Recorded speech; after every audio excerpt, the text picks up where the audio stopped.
Evan Cohen from ESPN's Unsportsmanlike, kind of with his thoughts of what he's been able to gather from the ESPN folks about the Browns' plans this offseason. If I'm a Cleveland Browns fan right now, my mind is Travis Hunter, Kirk Cousins, Jalen Milroe. And I think I'm okay with this.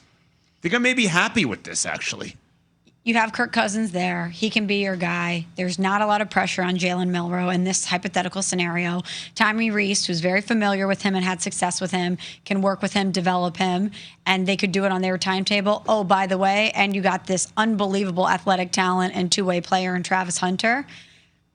I don't mind that plan either. So, Mary Kay, you were at the owners' meeting, and the Falcons were asked a bunch of questions about Kirk Cousins. I know you've written a couple articles about it. The challenges with a trade between the Browns and Kirk Cousins. There are a number of challenges, and I called it a tricky trifecta because you have to satisfy three different entities if you are going to pull off this deal.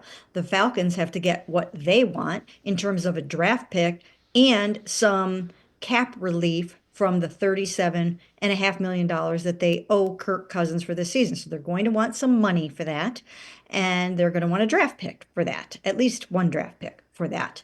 And then Kirk Cousins is going to want an opportunity to start football games. So if the Browns draft a Shedeur Sanders, then Kirk isn't going to want to come here because it's going to be very evident that they are going to be starting Shedeur at some point this season. And then the Browns, the opportunity has to be right for them. They have to decide if they want a veteran bridge quarterback that's going to cost them probably a considerable amount of money, and if they want to give up a draft pick for it, or if they want to go a little bit younger at the position and go with someone who has similar experience to Kenny Pickett or something along those lines. So there are a lot of things that would have to happen for a Kirk Cousins trade to happen here. Relative to Jalen Milroe, he's intriguing. You keep hearing that he's kind of starting to get some of the things ironed out that he's been working on. Tommy Reese knows him well.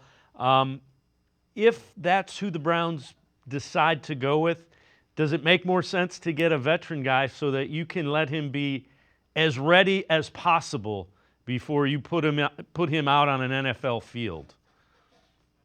Perhaps. I mean, if you do end up going with a Jalen Milroe, and he is picking up a lot of steam lately because he ran that 4.37. He's showing really good things on film. His arm looks great. So he's doing a lot of really, really great things. And if they do decide to go that route, then maybe you would want to go with a more experienced veteran. Maybe you do think about a Joe Flacco or something like that.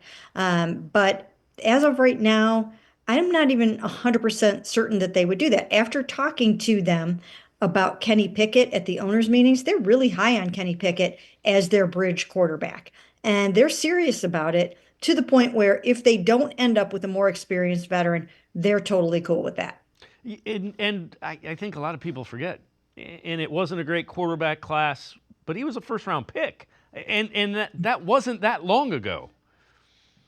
No, it wasn't that long ago. And the only reason that, or at least the primary reason why he's not in Pittsburgh right now, challenging for a starting job there, is because he asked to be traded when they acquired Russell Wilson. He asked to be traded.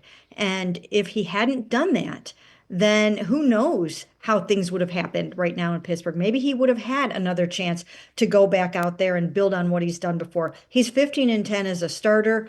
He does have plenty of redeeming qualities and talent, and it just worked out that way that he asked to be traded, and they accommodated him.